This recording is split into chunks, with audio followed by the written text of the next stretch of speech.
Good morning students, account 11 chapter number 7. Okay students, we already seen कि how can we make the case book. We learn one blank case book. एक खाने वाली जो cash book है वो हम already देख चुके हैं। उसके अंदर बैंक अकाउंट या फिर कैश अकाउंट आ रहा था। वहाँ पे जो भी कोई भी कंपनी जो भी कैश ट्रांजेक्शन्स कर रही है तो वो हमें क्या करने होते थे, उस केस बुक के अंदर लिखने होते थे। यहाँ पर अब मैं टू खाने वाले जो टू ब्रैकेट्स वाले जो अकाउंट है, जो टू ब्रैकेट्स वाले जो केस बुक है, now we are going to learn this one. Okay, तो इसके अंदर है ना दो अकाउंट बनाएंगे। सबसे पहले कैश अकाउंट होगा और दूसरा क्या होगा, बैंक अमाउंट, यानी कि कैश अमाउंट और बैंक अमाउंट ऐसे करके है ना हम दो क्या करेंगे, ब्रैकेट्स बनाने वाले हैं।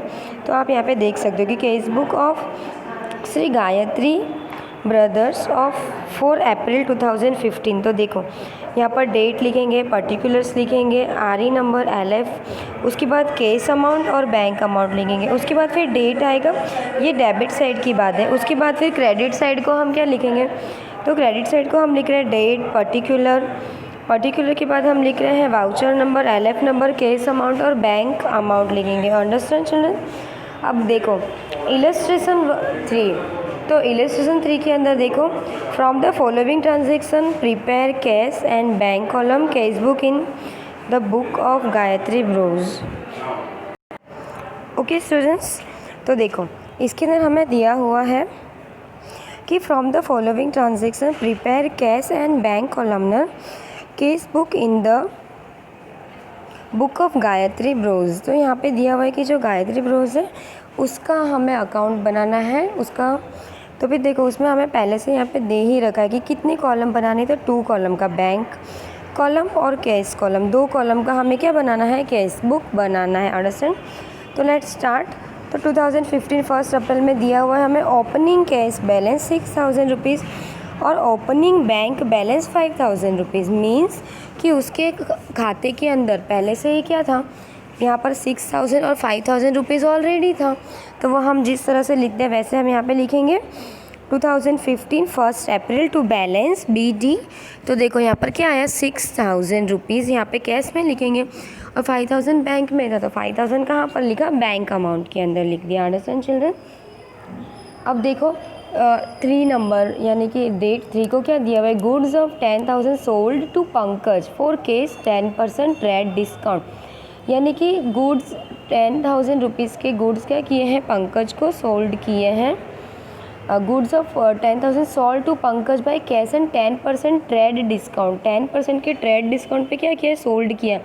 स्टूडेंट्स जब भी हम सोल्ड कर रहे हैं तो क्या होगा, मनी आएगी। अब पहले ही मैंने बताया है कि आएगा तो क्या होता है, डेबिट होता है। तो जो हम यहाँ पर लिखेंगे debit side 3 to sales account cash. कितना मिला है कैश, 9000 रुपीज़ मिले। 9000 कैसे, तो 10,000 का 10% कितना हो गया, 1000 रुपीज़ का उसे डिस्काउंट मिला है। तो कैश अमाउंट मिल गया हमें 9000 रुपीज़, तो वो हमने यहाँ पर लिख दिया। नेक्स्ट है 5 डेट को goods of 3000 purchase from cash from Janaki से परचेज़ क्या किया है, 3000 रुपीज़ के गुड्स परचेज़ किए हैं। तो परचेज़ किया है मतलब खरीदी की है, खरीदी कर रहे हैं तो हमारी मनी जा रही है तो क्या होता है, क्रेडिट होता है। तो किस डेट को जा रही है, इन विच डेट, तो 5 डेट को। तो अप्रैल 5 लिखेंगे हम यहाँ पर, और अप्रैल 5 को देखो अप्रैल 5 को यहाँ पे लिखा हुआ है by purchase account. By purchase account कितना आएगा, 3000, क्योंकि किस तरह से परचेज़ किया है, कैश परचेज़ किया है। नेक्स्ट है हमारा 7 डेट को cash of 1500 is deposited in the bank. Students ये जो 7 डेट की जो ये ट्रांजेक्शन है, देखो इसमें क्या बोला है, cash of 1500 is deposited in the bank. मतलब कि क्या बोलते हैं, डिपॉजिट की है बैंक के अंदर। तो ऐसे ट्रांजेक्शन को कॉन्ट्रा ट्रांजेक्शन बोलते हैं। क्यों, तो देखो 1500 रुपीज़ क्या किया है, डिपॉजिट किए हैं बैंक में। तो ऐसा करने पर हमारे पास से मनी कम नहीं होती है, लेकिन बैंक के अंदर क्या होता है, बढ़ जाता है और कैश कम हो जाता है। लेकिन हमारे जो बिज़नेस है उसके अंदर जितनी मनी है ना स्टूडेंट उतनी ही है, लेकिन सिर्फ और सिर्फ क्या हुआ है कि बैंक के अंदर वो कैपिटल जो बैंक के अंदर बढ़ गया है और जो कैश कम हो गया है। तो देखो यहाँ पर ये इसे कॉन्ट्रा ट्रांजेक्शन बोलते हैं। इसकी 2 एंट्री होगी। तो cash of 1500 is deposited in the bank. देखो 1500 रुपीज़ हमने बैंक में डिपॉजिट किए हैं। डिपॉजिट करने पर क्या होगा, बैंक का अमाउंट क्या होगा, बढ़ेगा। बैंक का अमाउंट क्या होगा, बढ़ेगा। तो इसमें दो साइड लिखते हैं।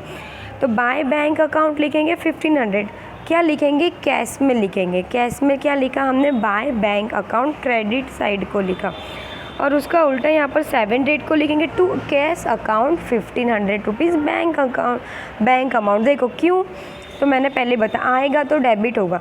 बैंक के अंदर क्या हो रहा है, अमाउंट बढ़ रही है, बैंक में अमाउंट बढ़ रही है, आ रहा है, तो डेबिट होगा बैंक में। तो बैंक के खाने के अंदर 1500 मैंने लिखे। सेम टू सेम इसका उल्टा यहाँ पर हो जाएगा। देखो पैसे जो कैश है वो जा रहे हैं, जाएगा तो क्रेडिट होगा। तो बाय बैंक अकाउंट, यहाँ पर कैश अमाउंट में 1500 जा रहे हैं, और यहाँ पर दूसरी साइड क्या हो रहा है, मनी आ रही है बैंक अकाउंट में। तो इसीलिए मैंने ये काउंटर ट्रांजेक्शन यहाँ पे किया सेम डेट को। Let's see the next one. 9 date को है, stationery expenses of 1000 and salary of 3000 paid by cheque. Means कि देखो स्टेशनरी एक्सपेंसेस है 1000 rupees and salary 3000 paid by cheque. ये तो बिल्कुल ईजी है। ये जो अदर एक्सपेंसेस है वो, और सैलरी हमने क्या की है, चेक से पे की है। तो पे किया है तो मनी क्या हो रही है, जा रही है। तो सेम टू सेम जाएगा तो क्या होगा, क्रेडिट होगा। तो 9 डेट को यहाँ पर लिखेंगे बाय सैलरी अकाउंट, और बाय स्टेशनरी एक्सपेंसेस अकाउंट यहाँ पे मैंने लिख दिया कैसे दिया है, चेक से दिया है। तो कैश अमाउंट में नहीं लिखेंगे स्टूडेंट्स, कहाँ पर लिखेंगे, चेक अमाउंट के अंदर लिखेंगे। तो यहाँ पर देखो मैंने 1300 रुपीज़ लिख दिया है। Understand. Let's see the next one. तो 11 डेट को 1100 पेड टूवर्ड शॉप रेंट। क्या दिया हुआ है, 1100 पेड टूवर्ड शॉप रेंट। जो शॉप है उसके रेंट का हम क्या किया हुआ है, 1100 रुपीज़ पेड किया हुआ है। तो क्या लिखा है यहाँ पर, हमें दिया हुआ नहीं कि कैसे पे किया है, पेड टूवर्ड शॉप रेंट। तो हम किस में लिखेंगे, कैश के अंदर लिखेंगे। तो लिखा 11 डेट को by shop rent account 1100 rupees on cash amount के अंदर हमने लिख दिया।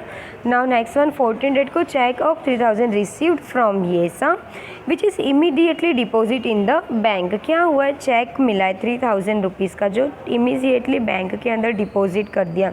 तो बैंक अकाउंट के अंदर मनी आ रही है, आएगा तो क्या होगा, डेबिट होगा।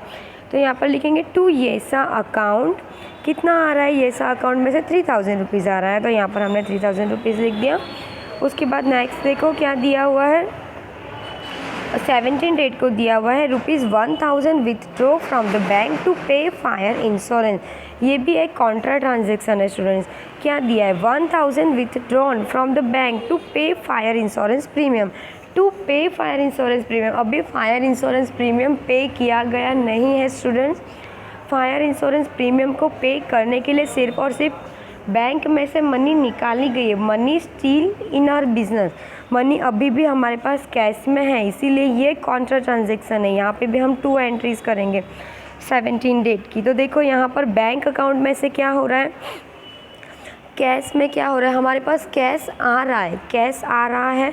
तो to bank account cash amount में 1000 रुपीज़ यहाँ पर मैंने लिख दिया 17 डेट के अंदर। उसके बाद same to same transaction by cash account bank में लिखेंगे 1000। क्यों, क्योंकि बैंक में से 1000 रुपीज़ जा रहा है, तो बाय कैश अकाउंट 1000 लिखा। और इसका उल्टा मैंने यहाँ पर डेबिट साइड को लिखा है to bank account cash account के अंदर 1000 रुपीज़। अंडरस्टैंड। उसके बाद दूसरा देखो 21 को furniture of 800 purchase from household and cheque for the necessary amount is issued from the bank account of the business. What, ये क्या बोल रहे हैं, देखो furniture of ₹800 purchase from household, 800 rupees का परचेज किया है। उसके बाद देखो and cheque for the necessary amount is issued from the bank account of the business. यानी कि 21 को क्या किया, घर के लिए स्टूडेंट्स, ये होम हाउस होल्ड के लिए किया हुआ है, इसीलिए यहाँ पे बाय ड्रॉविंग्स अकाउंट आएगा। कौन सा अकाउंट आएगा, ड्रॉविंग्स अकाउंट आएगा। पे कहाँ से किया है, चेक से पे किया। तो 21 को लिखेंगे by drawings account 800 rupees. Understand. Furniture account ऐसा क्यों नहीं लिखा, क्योंकि ये हाउस होल्ड के लिए लिया गया है, अपने खुद के खर्चे के लिए, मतलब घर खर्च का है, तो इसलिए ड्रॉविंग अकाउंट आता है। तो वहाँ पर 800 रुपीज़ जो पेड किए हैं 21 डेट को मैंने वो लिख दिया यहाँ पर क्रेडिट साइड को, क्योंकि मनी क्या हो रही है, जा रही है। उसके बाद देखो 23 को दिया हुआ है fire insurance premium paid. Means कि फायर इंश्योरेंस प्रीमियम जो 17 डेट को हमने फायर इंश्योरेंस प्रीमियम पेड करने के लिए जो हमने बैंक में से निकाले थे ना पैसे, वो अब क्या हो रहे हैं 21 डेट को, अब जाके क्या हो रहे हैं वो 23 को हमने फायर इंश्योरेंस पेड किया है, अब जाके पेड किया है। तो पेड करेंगे तो क्या होगा, ये खर्च है, खर्च करने पे पैसे जाएंगे तो जाएगा तो क्या होगा क्रेडिट। तो 23 को अब यहाँ पर हमने लिखा by fire insurance premium account 1000 rupees cash, क्योंकि we already have 1000 rupees paid, we already have 1000 rupees cash, cash था हमारे पास तो वो हमने पे कर दिया है। उसके बाद 27 को देखो place an order with Akbar भाई for supply of goods of 5000 rupees. यहाँ पर प्लेस एन ऑर्डर आया हुआ है, हम पहले भी देख चुके हैं कि जहाँ पर कभी प्लेस एन ऑर्डर आता है ना, तो वो ऑर्डर प्लेस करना अभी बाकी है स्टूडेंट्स। वो अभी जब ऑर्डर प्लेस हो जाएगा then only we have to write it on the cash book. अभी ऑर्डर प्लेस किया ही नहीं है, that's why we are not going to write it on the our cash book. Okay, तो ये कैसा ट्रांजेक्शन हुआ, नॉन इकोनॉमिक ट्रांजेक्शन हुआ, तो उसका हम यहाँ पर नोट के अंदर लिख देंगे। अब देखो सारी चीज़ें फिनिश हो गई हैं। तो यहाँ पर कैश अमाउंट का हमने टोटल किया तो हमें मिला 16,000, बैंक अकाउंट का टोटल किया तो मिला 9,500 रुपीज़। सेम टू सेम यहाँ पर भी हमने लिख दिया है, और यहाँ पर देखो लास्ट में हमें मिलता है 9,400 कैश अमाउंट के अंदर, और बैंक अकाउंट के अंदर मिलता है 3700 रुपीज़। तो यहाँ पर देख सकते हो ये हमें मिल गया, जिसे हम यहाँ पर आगे लेकर जाएंगे।